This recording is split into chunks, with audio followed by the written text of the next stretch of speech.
வணக்கம். செய்திகள் வாசிப்பது எம் பிரியா. தூத்துக்குடி தாலுகா அலுவலகத்தில் லஞ்ச ஒழிப்பு துறையினர் சோதனை. குடிமைப் பொருள் வழங்கல் பிரிவில் கணக்கில் வராத 22,970 பறிமுதல். தீவிர விசாரணை.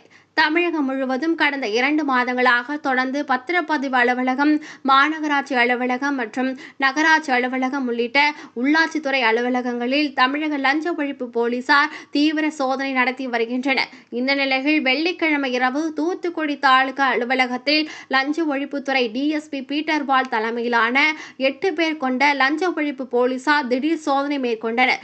இதில் தாலுகா அலுவலகத்தில் அமைந்துள்ள குடிமைப் பொருள் வழங்கல் பிரிவில் கணக்கில் வராத 22,970 பறிமுதல் செய்யப்பட்டது. மேலும் குடிமைப் பொருள் வழங்கல் துறையில் பணிபுரியும் மதன் என்பவரிடமிருந்து பணம் கைப்பற்றப்பட்டதாகவும் தொடர்ந்து லஞ்ச ஒழிப்புத்துறையினர் மதனிடம் விசாரணை நடத்தி வருகின்றனர். தாலுகா அலுவலகத்தில் லஞ்ச ஒழிப்புத்துறையினர் திடீர் சோதனை நடத்தியதால் பல மணி நேரம் தூத்துக்குடி தாலுகா அலுவலகம் பரபரப்பாகவும் பதற்றமாகவும் நிலவியது.